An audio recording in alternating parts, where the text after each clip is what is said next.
I'm Len Jarvis, contributing editor for Across the Fence, and we have traveled halfway around the world to visit the Kingdom of Bhutan.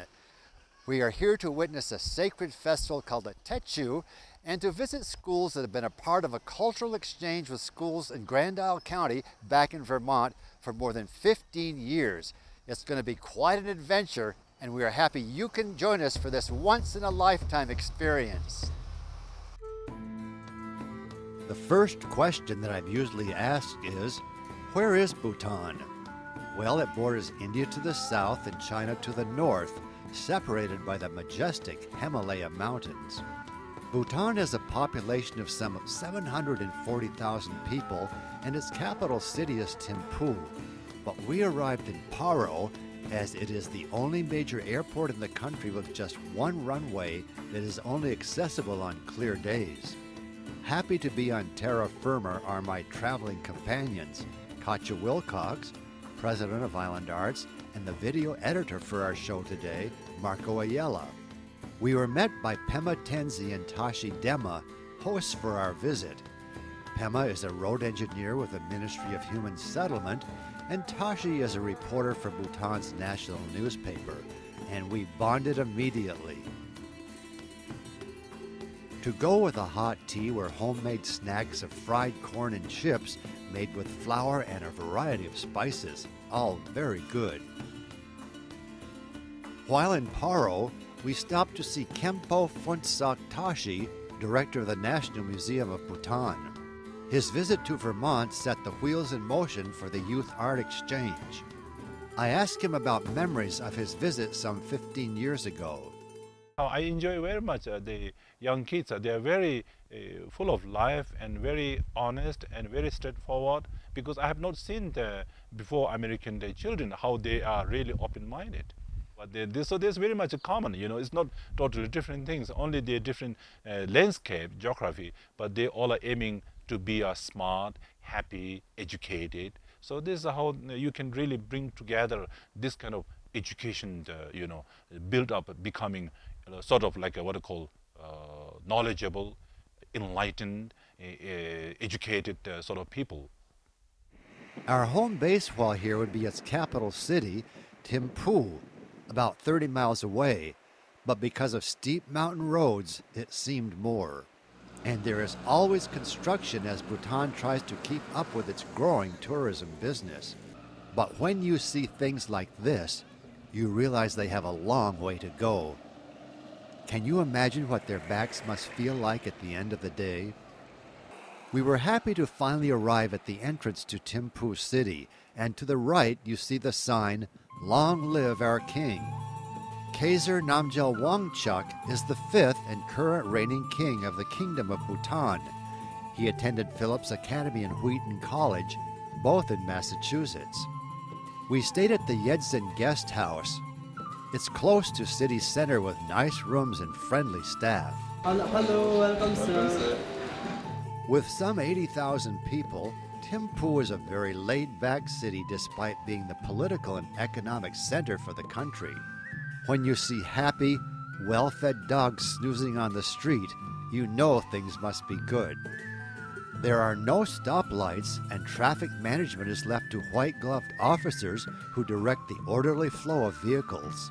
I don't remember hearing one honk of a car horn. The city is kept immaculately clean, with shops and stores that sell everything from local arts and crafts to items from around the world. But more fun to explore is this enormous market, where every weekend farmers bring fresh produce and locals from miles around come to do their food shopping. Some things look quite familiar and some very different.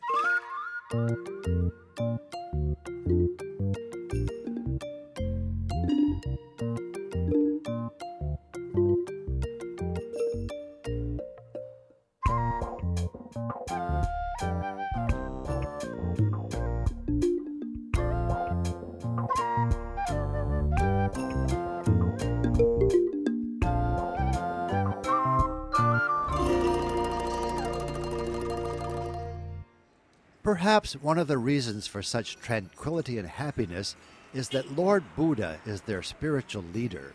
He teaches that happiness comes with an inner peace that eliminates negative and hateful states of mind, leading the way to a kind heart. One of the ways to achieve this is through meditation at one of the many beautiful stupas throughout the city. This is accomplished by walking 3 or more times around the stupa while chanting the mantra, either quietly or out loud. And by lying prostrate before the stupa, worshippers turn away from materialism and self-ego while asking for guidance from Lord Buddha. They believe that spinning a prayer wheel, large or small, produces the same good karma as walking around the stupa, and the more revolutions one makes, the greater the blessings. But Lord Buddha is very aware of the limits of the sick and elderly, and understands that everyone does the best they can. Happiness never decreases by being shared. Just as thousands of flames can be lit from a single candle, the life of that candle will not be shortened. A stupa and the prayers represent the holy mind of all Buddhists. It's a very powerful practice and must be done with strong devotion and an undistracted mind. While filming these worshippers, I heard a quiet voice beside me. How do you feel when these people go around the stupa? I feel happy. Wow. How do you feel? I too. Good. Yes. And that voice belonged to Phub Dorji. Why are you here? I asked. I'm here to go around the stupa since the stupa was very, very special in our belief. So you can just see that everyone goes around the stupa. So if we could make around the stupa, so it will really benefit not only ourselves, it will benefit all the sentient beings. How many times did you go around? I could just go around only 21 times. So actually, I thought of making more, but then since I got tired, so I thought of taking rest and I came here. The first school we visited was the Lungten Zampa Middle Secondary School, and we were met by Principal Kinley Pem, who introduced us to some of her students. Remember this morning I was telling you all that we have a few guests today here in the school. So I have the 3 people who have come from Vermont in the United States of America, and then they are the ones who are trying to encourage people to get into artwork. And we soon learned that there are many talented young artists among the 1,300 students at the school. Hi, I'm Anjali and I'm in class 10F, and these are my artworks. The first one I drew is this little girl is me, and I'm walking through my dreamland. Actually, trees aren't colored like this, but in my dreamland it has colorful trees and all. And the second art is about the bird I love the most. It's kind of unique, colorful bird, like a rainbow. It's called macaw. And the third art I did is the zong, or temple. Actually, I just imagined and drew it. And the bird also I imagined and drew it. And we were escorted to another classroom to meet a young artist who is environmentally conscious. My name is Karma Yangchen Hamu, and I am in 7H, and I'll turn 11 this year. I drew that picture because the upper half means that there are fires and the water is bad and they're throwing rubbishes all over, and the lower half means that they're throwing rubbishes in proper place and they're swimming in clean and nice water. It is important to have a city clean to be healthy. And to conclude our visit, Principal Pem escorted us to the library where she had a surprise. A painting Katya brought to the school 4 years ago, done by students at the Alberg School. I'm surprised that you kept it for 4 years. My goodness. As we left, the students bid us Tashi Delek and told us not to miss the celebration in honor of Guru Rinpoche. We're in Pero at the Ringpungzang Monastery built in 1638 to observe the spring Seishu, where people come from miles around to feast and dance. I'm told the dances are performed by anyone from monks to young children who wear amazing masks and costumes that are all handmade. The festival honors Guru Rinpoche, the saint who brought Buddhism to Bhutan. We were honored to be a part of this annual event that is so sacred to the Bhutanese people. Bhutan has a national dress code, as you can see. The men wear knee-length robes called gos, and the women wear an ankle-length dress called kira, over which they wear colorful blouses. Walking into the ceremonial grounds was like stepping into another world. I was spellbound with the sounds of monks playing ancient horns and drums and the smell of smoke from the ceremonial fires.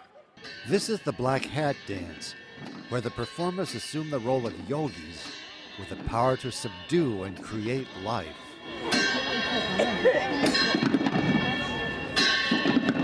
The dances, called chams, can be traced back to the founder of Bhutan and have been passed down essentially unchanged since the 17th century. Observing them is a blessing, as the music and movement were created to replace evil with love and compassion. These chams are not written, but passed down from person to person. Many of them now exist in the bodies of a few elderly men. If not recorded or documented, they may disappear forever.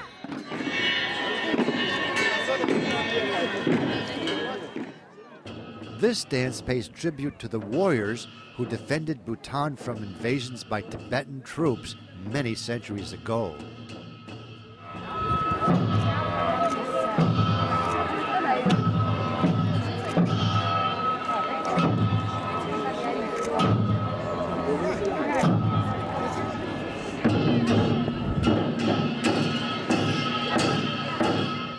During breaks of the performances, families gather for refreshments. Many of them had walked for miles to be here, but like everywhere else, boys will be boys. The celebration would continue many more hours, but it was time to visit another school in the Island Arts Cultural Exchange. These are some of the children at the Jigme Namgyel School in Khenpo, with more than 1,200 students and 53 teachers. We have the guests. They have come from United States of America to visit Bhutan. We were introduced by Sonam Tshering, the vice principal, who asked Katya for some information about island arts. Part of our program is an exchange of creative thoughts and art between our children and the children of Bhutan. So any of you who is interested, and now I understand you have an internet connection, you can go to islandarts.org and see what it's all about. Once you do the art and join this exchange program, your artwork can be seen throughout the world. Thank you.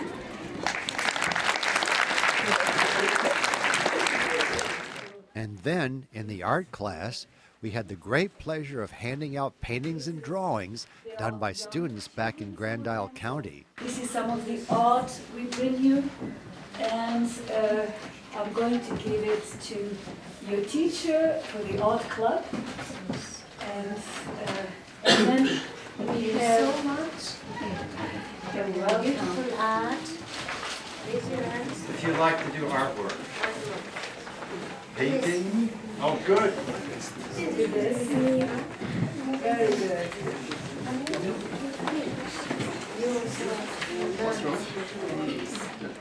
Next, we went to visit the 5- and 6-year-olds, and after handing out some art supplies and candy, they wanted to sing for us.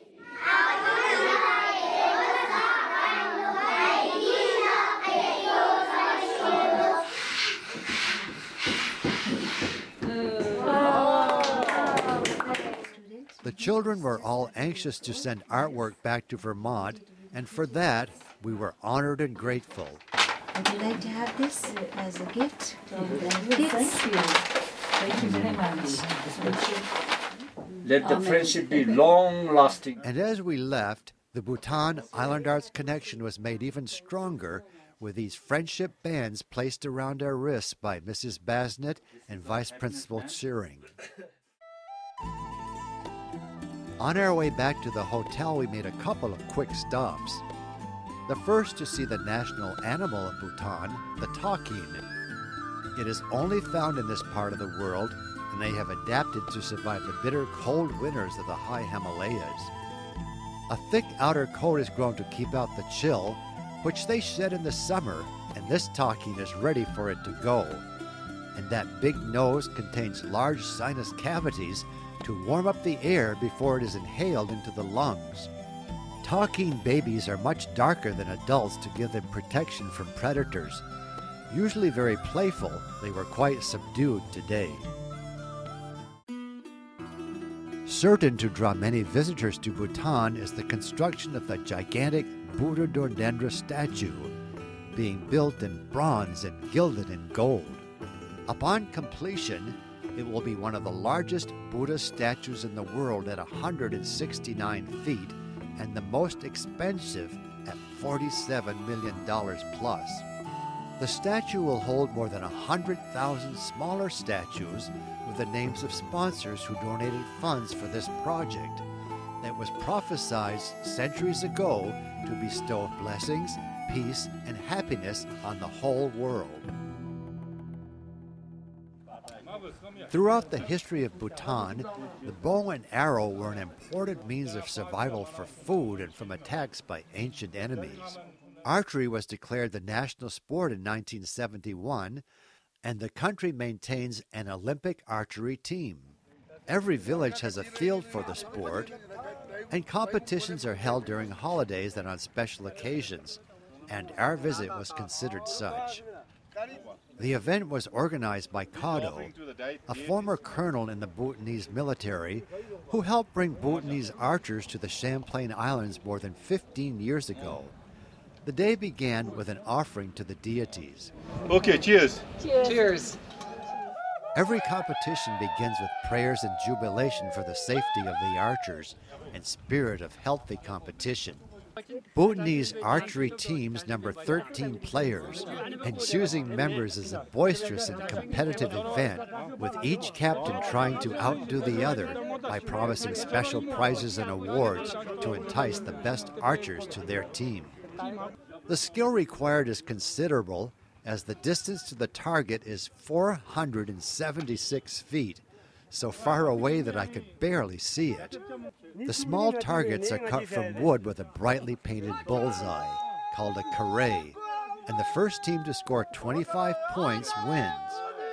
Women in Bhutan rarely compete, but prefer to support their husbands by singing and preparing their best foods, such as pork ribs, beef with noodles, potatoes with cheese, and the main dish of town, chili cheese. When the archers get tired and hungry, they take a break to eat and drink. The spirit of the game is forgotten, and it's time for good cheer and camaraderie. And what fun it was! Everyone sits on the ground and enjoys themselves, much like a Sunday picnic at home. We felt most honored and privileged to be a part of this celebration that is so entwined in the history and culture of Bhutan. After an hour or so, it was back to the competition, and as they had all during the match, the women sang traditional songs that have been performed in this mountainous country for hundreds of years.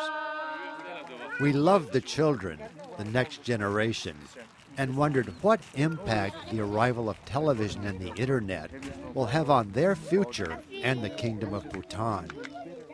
The children over here are learning English in their school, and Tille Pelden has agreed to read a story from one of her books. I quarreled with my brother. I don't know what about. One thing led to another, and somehow we fell out. The start of it was slight. The end of it was strong. He said he was right. I knew he was wrong. This is Samton Dorji, He is an artist and wants to send some of his drawings back to America with us. We were invited for a quick look at Colonel Cotto's house that is built on 3 levels.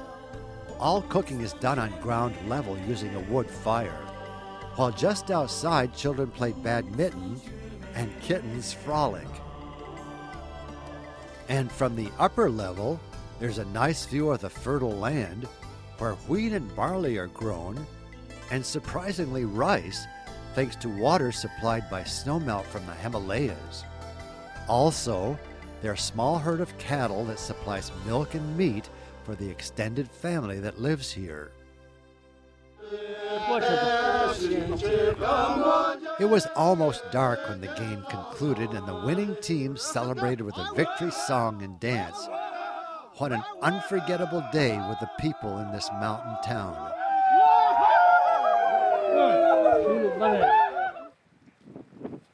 The last school that we would visit was the Dawaka Lower Secondary School in a remote mountain valley about 150 miles from the China border. It is a 2-hour walk for many of the children, one way, and those who live farther away stay at the school during the week. We were met by the principal, Nima Sherpa, who invited us for tea while the students had lunch, and we were joined by Mr. Sarki, the art teacher. Since the children travel so far to attend classes, they are provided lunch, which they are grateful to have, even though it is just a bowl of rice with a spicy vegetable sauce.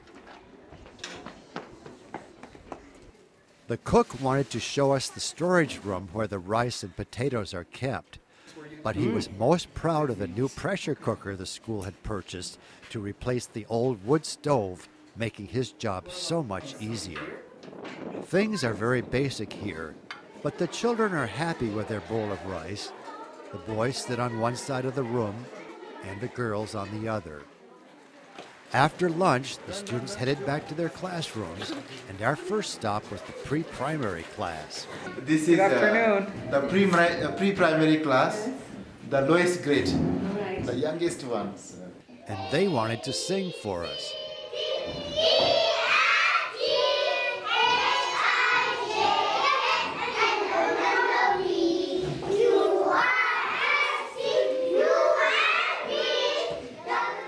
"15 years ago, there was no library, and Katya made a small donation to buy their first books. She was amazed and happy to see the change. It is growing so much. I'm impressed. Mr. Sarki explained the Island Arts Exchange program to his art class and then gave them a surprise assignment. And we will also have the exchange program from their country. We wanted to know what kind of culture they are having. So we are basically we are going to start a drawing.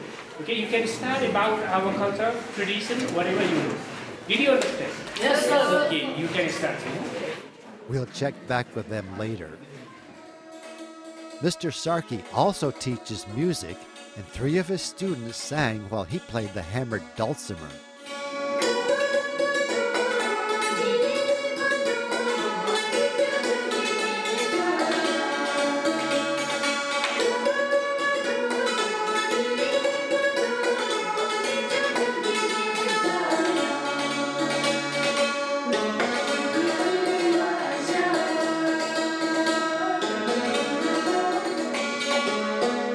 Thank you very much, girls.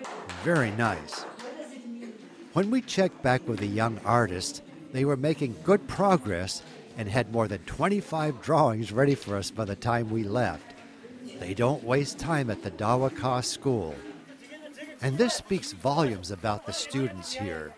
Somewhere they found this old and broken satellite dish, but they were 100% sure it could be fixed to receive an internet connection. May the blessings of Lord Buddha be with them. We were honored to be invited to the office of Mingbo Dukpa, the Minister of Education for the Kingdom of Bhutan. And if they have these exchange programs coming thousands of miles away from their country, I think they find it exciting. Number one, not only exciting, but also many ways they also find a lot of similarities. What happens with the children, their thoughts, their speech, the artwork, the culture is really not totally different from what we do here. Therefore, that kind of establishing that kind of a relationship, and for the young children, it adds a lot of extra color to their daily monotonous learning experiences. A program such as this, the island arts promotes, is very focused, very educational, and is very well conducted and organized. So definitely, I think our children must be benefiting equally, and I hope the children out there in America also are able to share the kind of experiences, thinking, thoughts, beliefs, attitude of the Bhutanese children through such an organization. On our last night in Bhutan, we were invited to have dinner with our hosts Pema and Tashi and meet their 2-year-old daughter Karma and other family members. We felt right at home. On the menu was curried chicken, a cheese and egg fry, fresh beans and asparagus, and potato curry. All very tasty, and we learned that little Karma had a good appetite and put that big spoon to good use. It is nice to have new friends in this faraway kingdom, and we will communicate via social media and are confident that our paths will cross again. Some wonderful memories, and hasn't this been an amazing journey from the capital city of Thimphu to the Techu and Paro and all the things in between. We were especially happy and moved to visit the schools and see how much the Island Arts sponsored Bhutan Grand Isle Connection has meant to them, and how this bond will continue with our gifts of school supplies and art. Our thanks to everyone here in Bhutan who made this visit possible, and we are pleased that we could share this amazing story with all of you. For Across the Fence, I'm Lynn Jarvis in Bhutan, the land of the Thunder Dragon. Thank you for watching.